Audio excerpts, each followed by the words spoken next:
All right, 3, 2, 1. We are recording. Hello and welcome to the Avanti Entrepreneur Podcast.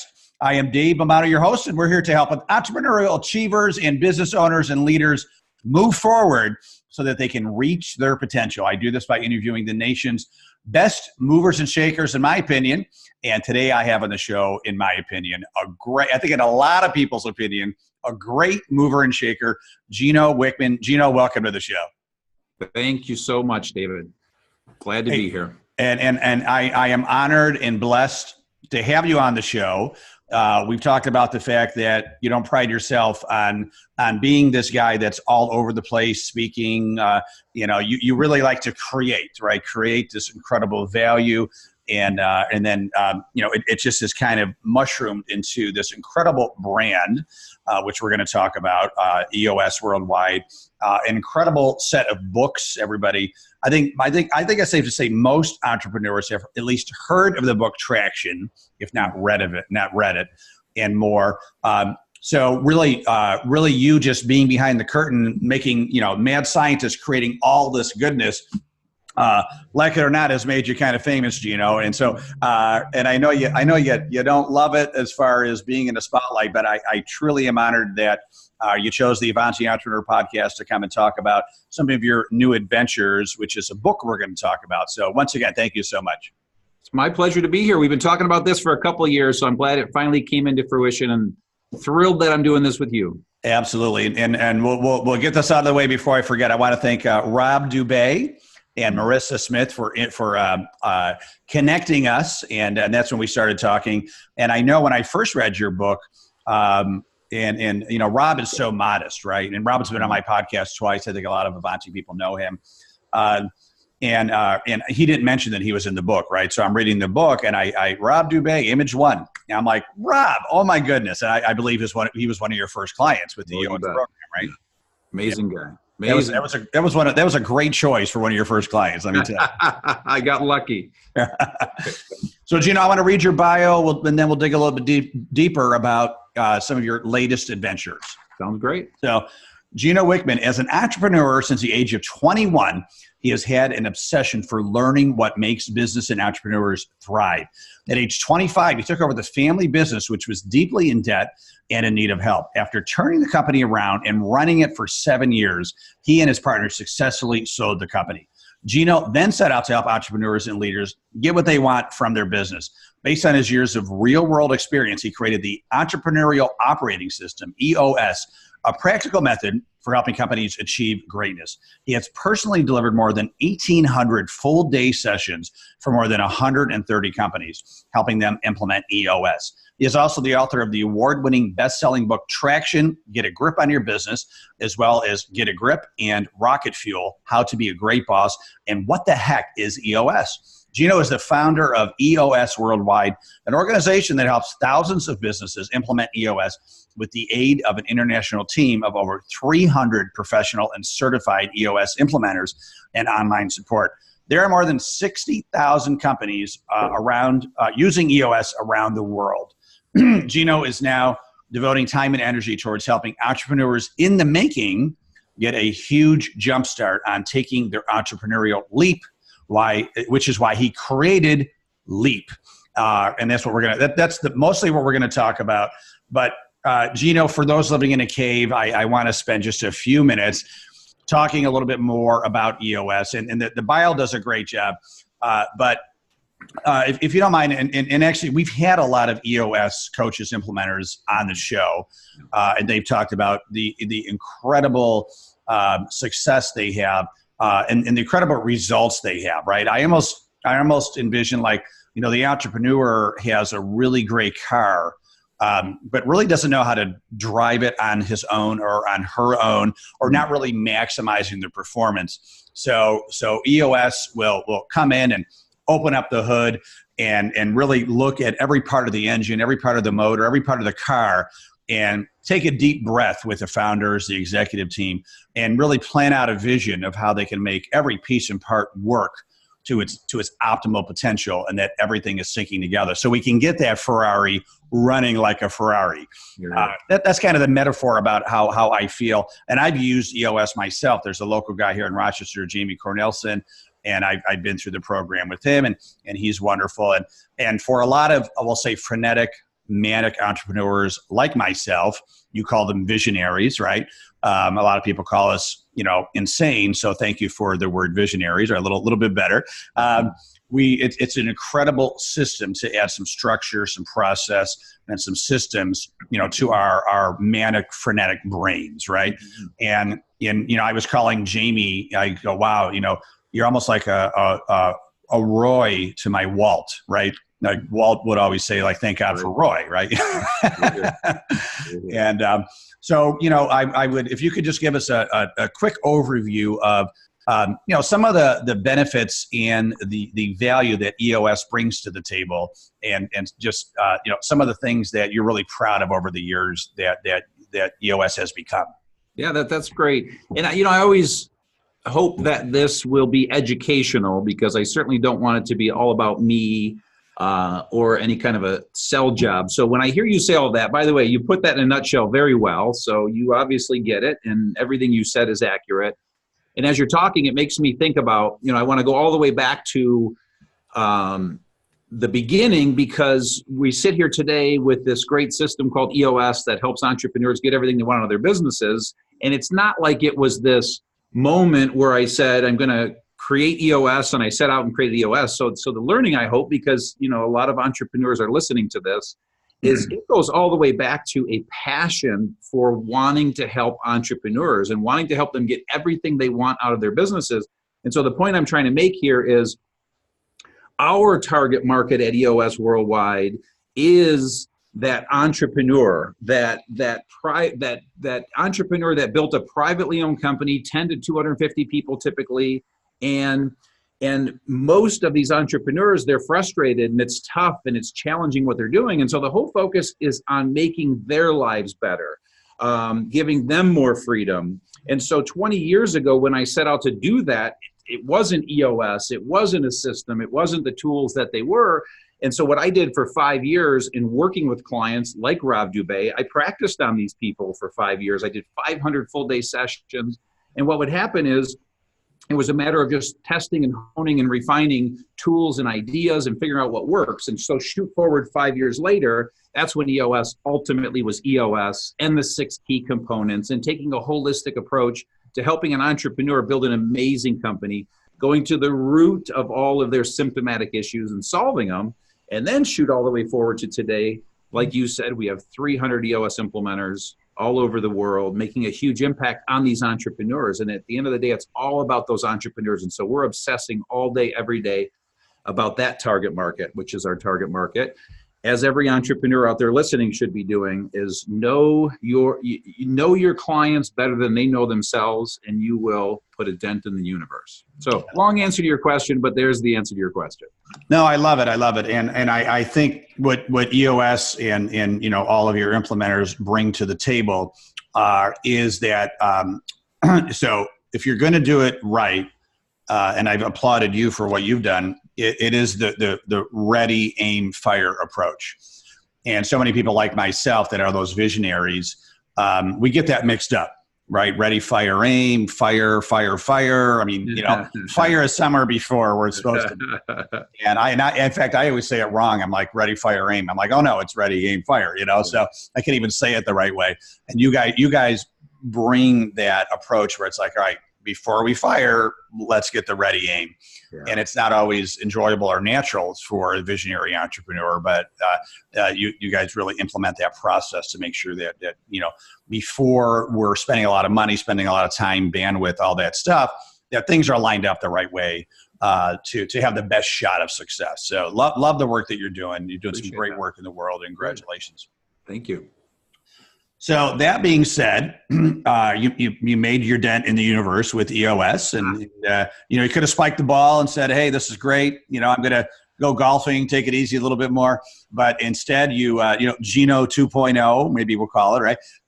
You decided to dig into a new project called Leap, and I love that because one, one of the things I always say with people that want to start a business and they're scared is, leap and the net will appear, right? Love that quote. And it's scary, right? It's scary, but it is amazing how the universe will line up when an entrepreneur, will take that step to make it happen, especially if they're surrounding, like you say in the book, surrounding yourself with a team that can help you, support you, and kind of, supplement and complement your strengths and weaknesses, right? So, tell us about this new project, Leap.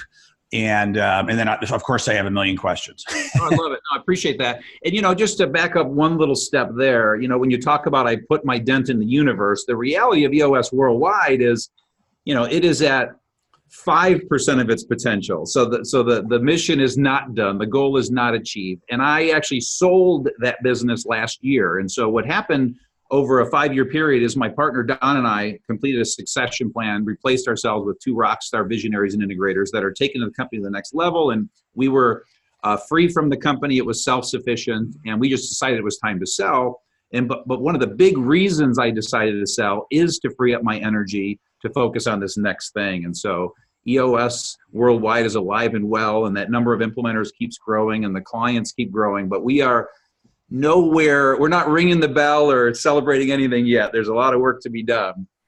I still own a percentage of the company. I still play a little bit of an advisory role, but and I still have clients. EOS is my number one love. Working with the clients is my number one love. And so as I now shift to this new thing, when I was 40, I said when I turn 50, I want to focus my energy on helping entrepreneurs in the making get a jump start on taking their leap. I really feel like I can help and make their lives a little bit easier. And so I turned 50 last year. And so upon selling the company, putting energy there, I've now gone to work on a project that is basically content to help entrepreneurs in the making do just that, get a huge jump start on taking their leap and why they're on this planet. And so it's going to start as a book, and that book comes out on October 15th. And to my point earlier with EOS, where, the obsession, the target market, the client that we served there was that entrepreneur I talked about. In this new project, this is a different target market. This target market is an entrepreneur in the making, which means it is someone that possesses 6 essential traits, which we may talk about or not in this call, in this conversation when we get there. But it's somebody who has not yet taken their leap, and it's at any age. They could be 16 or 60, and so who knows what the age is. But it's somebody that possesses these traits, these characteristics, and where it comes from is we teach what we needed the most. And so when I was 18 years old, an entrepreneur in the making, I felt lost and confused and disoriented, and all my friends are going off to college and getting careers, and I just wanted to go make money and just, I thought different, I felt different. And so what I'm doing is I'm teaching me, 33 years ago. And what I want to do is really help these people understand who they are, why they're here, and like I keep saying, give them a huge jump start. And so in a nutshell, to just kind of give you the high level, and we'll go wherever you want to take it. The book is called Leap. Do you have what it takes to become an entrepreneur? Like I said, it comes out October 15th. And there are 3 parts to the content. Part 1, I'll give you the high level. Part 1 is called Confirm. Part 2 is called Glimpse. Part 3 is called Path. So Confirm, Glimpse, Path. In part 1, it's all about helping to confirm whether or not they even are entrepreneurs in the making. I believe beyond a shadow of a doubt, there are 6 essential traits that every entrepreneur, true entrepreneur has. It helps them confirm whether or not they do, takes them through this vivid, emotional, psychological, philosophical, soul-searching journey to discover whether they are. There's an assessment. And at the end of that, that helps to confirm. Part 2, Glimpse, is all about showing them a glimpse of what their life could look like if they take this leap. And it just gives a vivid picture of all of their options in terms of business choices, what a day in the life looks like, both good and bad. And then also just real world stories so they can see and read about people that were right where they were and what they built. And then Path is all about showing them a path that I believe I can eliminate half the mistakes they're about to make. They still need to make the other half. They're all part of learning and all part of the process. but I really do feel like I can show them a smoother path and increase the success ratio, which is pretty bad. And, who knows what the exact numbers are, but, the best I can see over and over is that 50% of all startups fail in the first 5 years. And then that statistic repeats itself. And those aren't great odds. And so hopefully I can. I think you're being generous. I read that in the manuscript and I was like, well, I thought it was a lot higher. And like you said, who knows, right? But exactly. Scary stuff, right? Which probably a lot of it could be prevented. For sure. Yep. And so that's the mission. That's the plan. This is much more of a passion project this time. I'm not looking to build another empire. I'm taking a very open source, abundance-based approach to this content because as much as the target market that I obsess about that I shared with you, there's really a secondary target market. And it's the people that care about these people. And so it's guardians, parents, professors. So whoever is out there helping entrepreneurs in the making, I want to help give them a content and a curriculum that just makes their lives a little bit better. So it's the parent that is wrestling with if their kid is an entrepreneur. It just helps them, teach them better and faster, and lets me do all the heavy lifting for them, make their lives easier, let them be the heroes, and that's the master plan. Yeah, it's Rick. Well, I'm kind of chuckling over here when you said you're not planning on building an empire because if I remember correctly, you weren't planning on building an empire with EOS, but as we talked about in our pre-interview, one of our favorite quotes, Viktor Frankl from Man's Search for Meaning, don't chase success, create value, and success will find you. And so, like it or not, Gino, you might just be creating another empire, but it's a good empire because it's all about helping people, right? Yeah, that's great. That's great. What I love about what you're doing is obviously, the first part of your business life, it was about helping, people that have already started businesses, right? They got it going. Maybe they're doing $1 million in revenue, maybe a little bit less, maybe more, but it's about stopping that tailspin of getting it to that level and how do we get it to the next level. And now what I love about what you're doing is you're going back to that first step. And I know a lot of those people with Avanti, a lot of people on our network are, beginning stage entrepreneurs or they're thinking about starting a business as well.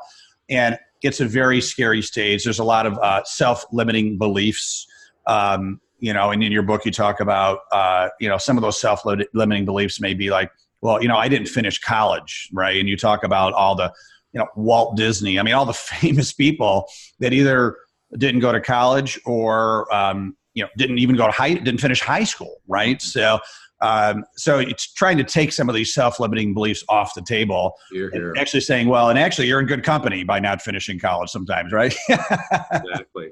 And again, you could try and find, research, look up all of the tangible data and facts that say, here's what makes an entrepreneur in terms of, all those things you're talking about, whether it's education or background but my experience, 31 years in the making, almost 3 decades, I should say, is it's 6 essential traits. No matter where you come from, what your upbringing, what your education, whether you went to college or not, it's 6 essential traits.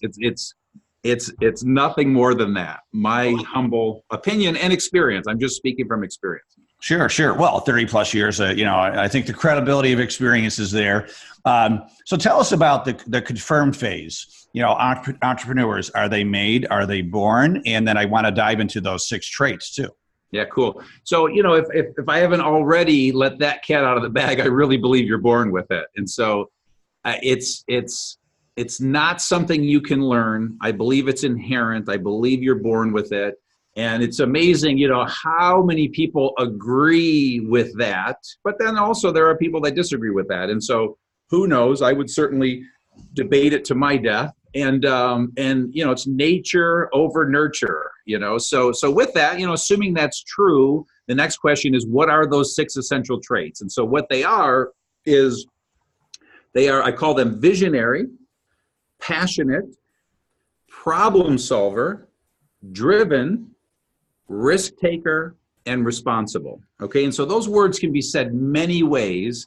And so then I just want to take 2 minutes to give you a little more vivid description of each one, because There are a lot of different words used to describe these traits that I'm describing. And so when I say vision, I'm talking about people that have lots of ideas. They're able to connect the dots. They have this sixth sense. They're able to see around corners. They just, anyway, so that enough said there. Passionate is people that have passion for their product or service. So they created something. They have an idea. They have so much passion for that. You can absolutely not beat it out of them. They have such strong belief in it. And so they're there to fill a void. And quite frankly, that's one of the reasons entrepreneurs succeed, but they're incredibly passionate about their thing. They're not passionate about everything, but they're passionate about their thing. When I say problem solver is about creative problem solving. Again, it's an essential trait. It's inherent in them. So problem solvers lean into problems. Every cloud has a silver lining. They are optimists. And so when you're starting and building a business, you are getting hit with 6 problems a day, and you've got to relish that. You've got to enjoy that. And so that's what a problem solver is. Driven is you have this internal fire, this high sense of urgency, this competitive nature. You want to succeed. And so there's just this fire that burns in you. It's been with you your whole life. It's not like all of a sudden it just happened at 30. Risk taker is, it just as it sounds, it's people that are willing to take a risk. And so there's so much more than just the risk of starting the business. It's what goes on during that whole startup phase. The decisions, the big, tough decisions, financial decisions, these are all risks. A decision to fire a key employee because they're just no longer working out, a decision to raise, those are all risks that people are taking. So you have to be a risk taker, because if you freeze at the sight of making a tough decision, you're just not going to succeed. And then responsible, this is the one that confuses people a little bit. So I always say responsible, blame no one. And so what I find with all of the entrepreneurs I've interviewed for this process, worked with over all of these years, they have this habit, this inherent trait that they take responsibility. And so when something goes wrong with the business, their first inclination is to look in the mirror at themselves, not look at all their people, not cast blame. So when I look at the world, and this hit me as I was writing the book, when I'm trying to really articulate what responsible means, I realize there's 2 types of people in the world. There are people that take responsibility, and there are people that don't and blame others. And so obviously the people that take responsibility, again, they immediately look at themselves in their relationships, in their business, anywhere in life. When something bad happens, they immediately go, how did I cause this? What did I do to cause this? And then there's the other group that immediately say, you did this, it's your fault, it's a fault. And so if you think about everybody in your life, you can put all of the people in your life into one of those 2 buckets. I know I can. And the truth of the matter is, both of those are psychological disorders. And I'm not saying that the person that takes responsibility for everything, that's entirely healthy, because it's not entirely healthy. All I'm saying is it's an entrepreneurial trait. And if you don't have that trait and you default to blame, it's going to be really hard to have 50 people that you're responsible for anyway, let alone 1 person, 2 person, 3. So I tried to do that in 2 minutes, but that didn't work out so well. But those are the 6 essential traits. Fantastic. Well, and to expand on that too, I mean, you do see some leaders that are blaming others and not themselves, because they won't go look in that darn mirror and say, what was my role in this situation? What did I do? Even if it was pretty blatantly, someone else's fault, quote unquote, but how did the leader allow that situation to happen in the first place, right? Exactly. Is it a people problem, or is it a process problem, right? Exactly. And then, and I think the toxic leader that's going to blame everybody else is never truly respected, and therefore will never grow to, his or her true potential, right? Exactly. They might get to 3 or 4 people, that are sycophants and just the bullets all day long, and so that it's not, they'll build something, but they're not building what they want to build. Yeah, that's terrific. And just to back up what you said in the beginning, and that was a risk to say that about entrepreneurs born or made, because I think there's a lot of people trying to be touchy-feely and say, no, it could be made as well.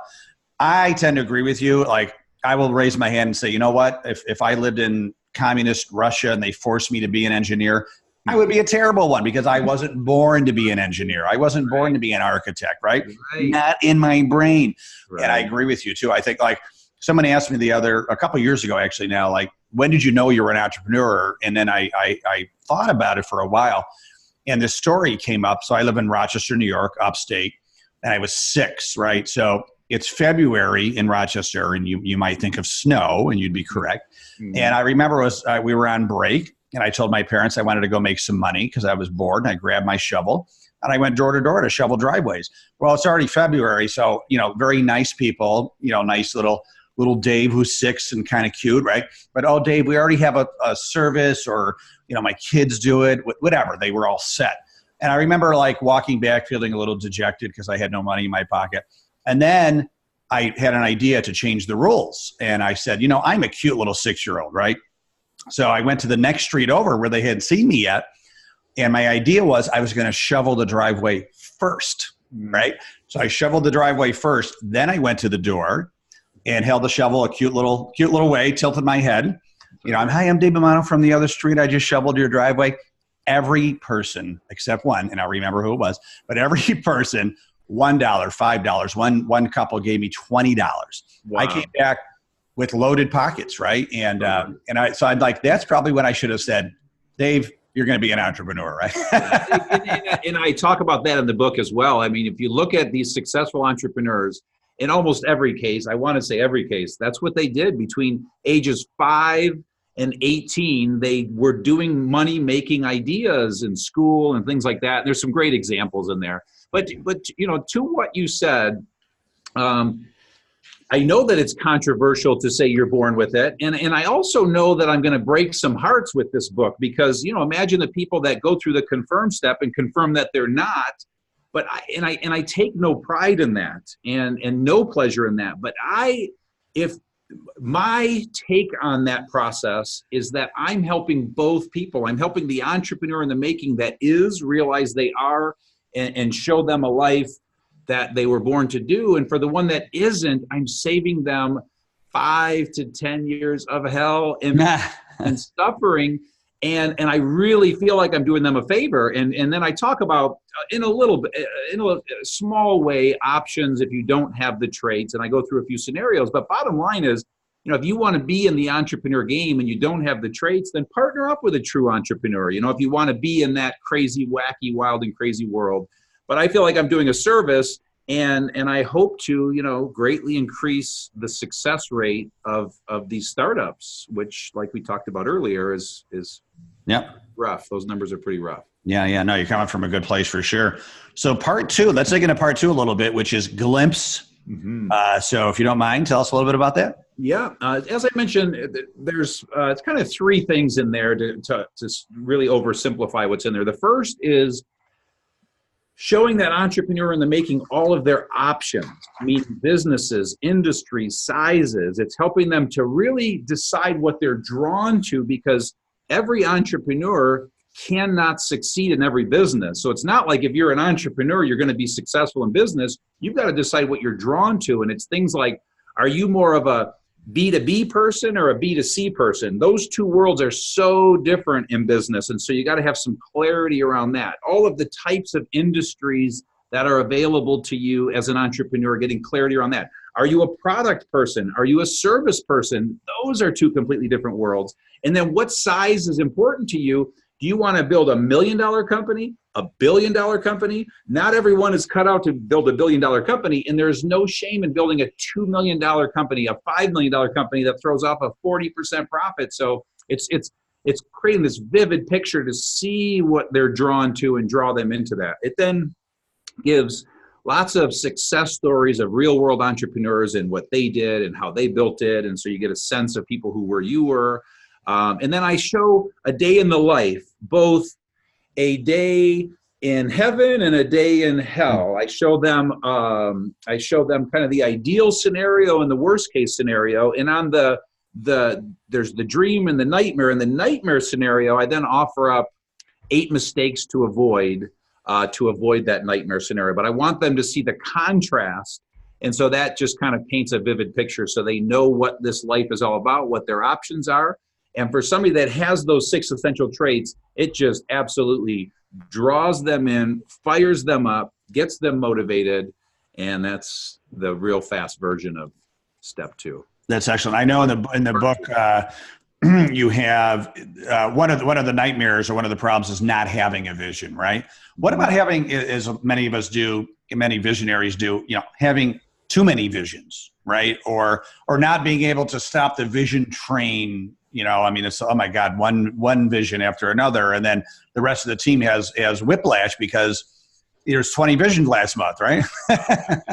Yeah. So what we teach at EOS Worldwide and in the EOS process is we teach a concept called core focus, and that's really getting that entrepreneur to ultimately focus. And when we talk about these 8 mistakes to avoid, these 8 mistakes were created by me realizing in the first decade or two of working with entrepreneurs, when they would come to me at their 10th employee, looking at their current state of frustration and solving all those problems, but seeing where they could have headed all of those problems off at the past if they knew about these things that we're talking about.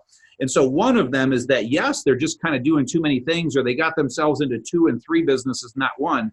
And so at EOS Worldwide, we call that core focus. And the idea behind core focus is to get that entrepreneur to realize what is their sweet spot as a business and to not get distracted by what we call shiny stuff. And shiny stuff are, the more successful you are, this is a great Jim Collins quote, I hope I can get it right, but he says, and actually it's a quote from his book, Good to Great. He might be quoting another leader, but it's, the more successful you become in business, the more likely you are to die of indigestion of too many opportunities than from starvation of not enough. And so the point there is, the more successful you get, the more is going to come at you, and you've got to become masterful at saying no. And so to your point, absolutely, know your sweet spot, know what you're good at, stay in that sweet spot. And let's pretend you want to build a $5 million company.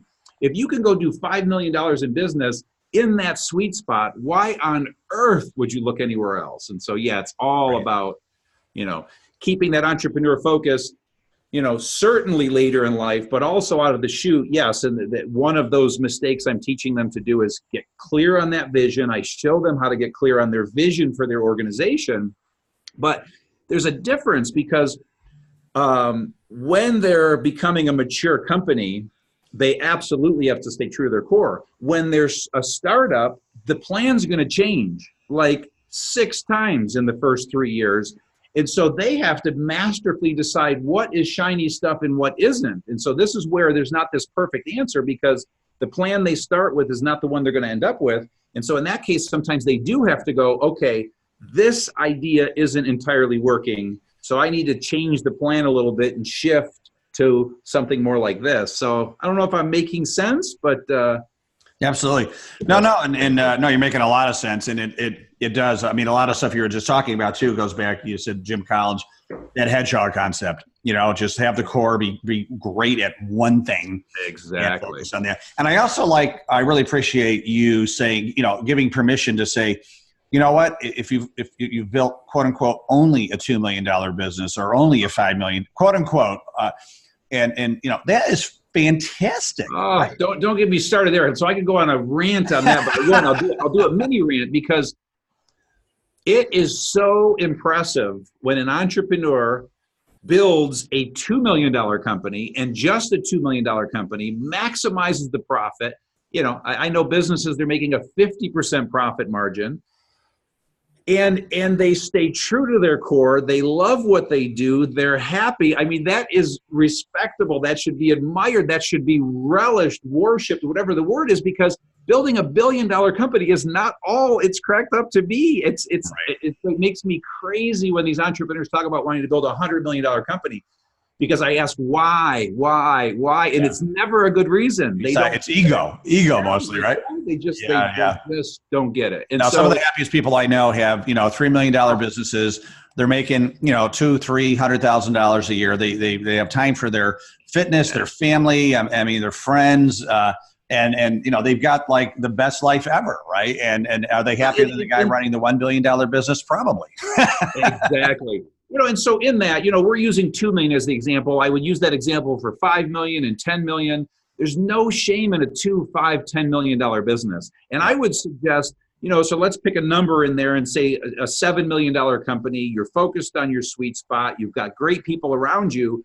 You are still fighting a war every day. You're still getting your ass kicked every day. Competition is figuring you out. And so the day you think you got it figured out is like the beginning of the end. So even at a $7 million company, that doesn't all of a sudden mean it's easy. There's nothing easy about it because people are ever changing and clients are ever changing. And so it's still a lot of work at 7 million. So hey, for what that's worth. Yeah, no, thank you. Thank you for saying that because I think we see the cover of, Inc. and Forbes and Fortune and oh my God, I want that Ferrari and I got to have $1 billion business to do it. And if I'm not a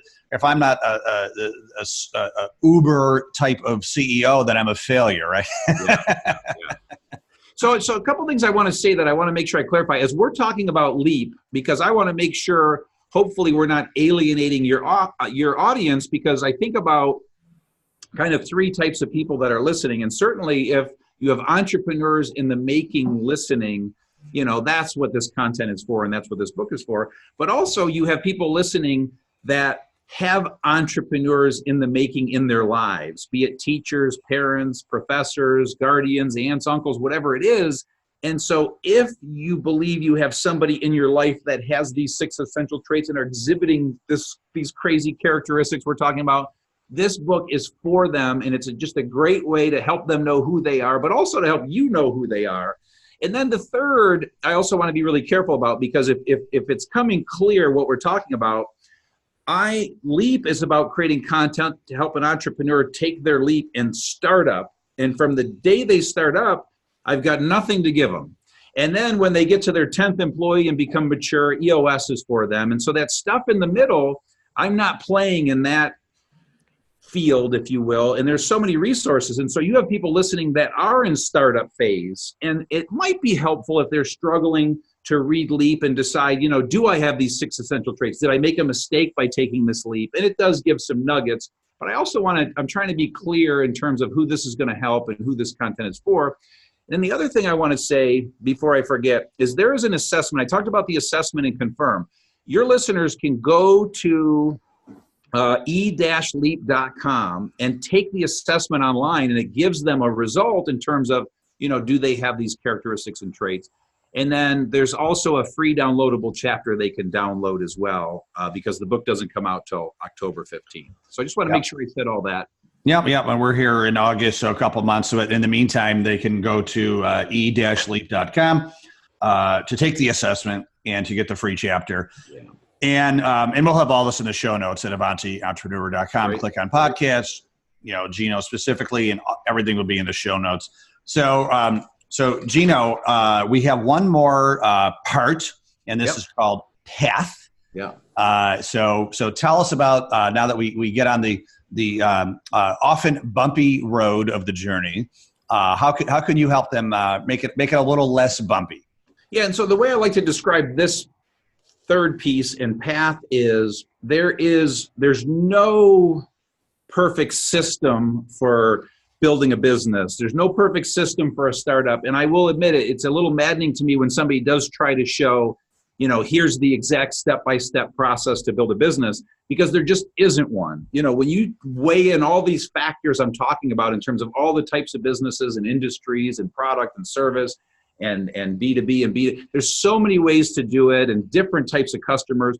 So the way I describe contextually what I'm about to describe is it's a bunch of awarenesses. So to the degree I can burn into that entrepreneur in the making's brain these awarenesses, they're more likely to succeed. And so it's like if you're about to set off and hike the Appalachian Trail, you need to be ready and aware and prepared if a mountain lion jumps out, or if a storm comes, or if the path washed away, or if all these things that are going to happen on that trip over the next month, just like all of these things are going to happen. You just don't know when. And so in Path, what I do is, in terms of these awarenesses, these things to be prepared for, we first talk about college or not. And that's obviously for the entrepreneur in the making that is at an age where they're trying to decide on college. And we go deep into, the entrepreneurs that have and haven't. And a great, for 25 years, I've been asking every one of my successful entrepreneurs, did you go to college? And the ones that say yes, I say, are you using anything as an entrepreneur that you learned in college? And in almost every case, they say no. Okay. And so that I was biased for a while, but then about 3 years ago, 2 years ago, somewhere in that range, I started to ask a new question, a follow-up question. And I said, if you could go back again, would you? In almost every case, they say yes. And then I say, well, what did you get out of it and what would you have done? And it's interesting because what they say, the value, the reason they would go back is it was the relationships, the people, the testing ground. So there's a lot of value. And so at the end of the day, when in doubt, go to college. In other words, life is a little harder if you don't go to college, but for an entrepreneur, if you have those true 6 essential traits, you're unemployable anyway. But so it just takes you through this process of deciding, is college right for you? And just really goes deep into that. And then we get into passion and how important passion is and discovering your passion. So I teach them how to discover their passion, because you will not survive startup without having a very clear passion. Passion is what gets you through the hell of startup, because everything we're talking about is so hard. So we talk about passion. We then talk about mentoring and how to find a mentor and how to structure that relationship and how important mentoring is for an entrepreneur in the making and on to startup. And then from there, we get into then taking action, but being patient. And I teach 10-year thinking in 10-year timeframes. I learned it in my mid-30s, and how, man, when you think in 10-year timeframes, time slows down, you start making better decisions, and ironically, you get there faster. So I go into that pretty deep. And then from there, we get into what I call 8 ways to help increase your odds of success. And then I talk about the 9 stages of building your business. And so that's where we get into some how-tos. Again, all just awarenesses and ways to be prepared, because there isn't this perfect step-by-step A to Z way of building a business. So there's the fastest version I can give you on part 3 in the past. So, Gino, I try to keep these about a half an hour. We're at 40 plus minutes. I could probably go 3 hours with you, because I'm just in love with what you're doing. I remember when I was 25, I started my first company, and I remember that first day, when I quit my job and I sit down at my new desk, which is in the little alcove in my bedroom, right? And I remember I compared it to when you finally decide to go on that really scary roller coaster. And the bar is down and it locks in and it starts to move. And part of you is like, holy cannoli. I'm going on this ride, and you have anxiety and fear and you're scared. And the other half of you is as excited as all hell, right? And I think that's what it's like when you do cut that cord, leap to start that business. You're going to go through some of that stuff. You're going to go through those feelings. And now on that roller coaster, I could have had your book, right? I could have had your book. So really glad that you're doing the work that you're doing. Once again, we're going to have everything in the show notes, but I just want to tell everybody one more time, go to the website. It's e-leap.com. A lot of great resources there. The full title of the book is Leap: Do You Have What It Takes to Become an Entrepreneur? It'll be released on October 15th, so I imagine Amazon, et cetera, right? They can get it there. They can pre-order the book at Amazon and other retailers, right from your website too, is that right? And that's probably the mothership. The website will then take them to the major retailers. Yes. Excellent. So that, and then also remember, Avanti family, that you can get a free chapter of Gino's book by going to e-leap.com.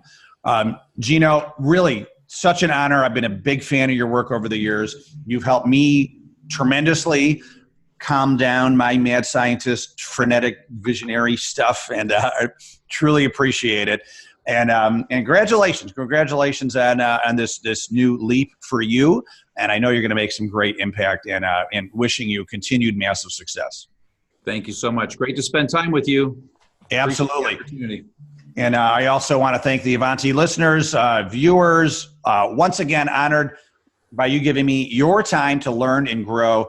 Always more resources. We have over 140 podcasts now at AvantiEntrepreneur.com. A lot of resources there as well. AvantiEntrepreneur.com. Thanks again, Gino. Thank you, Avanti family. Make it a great day and stay awesome.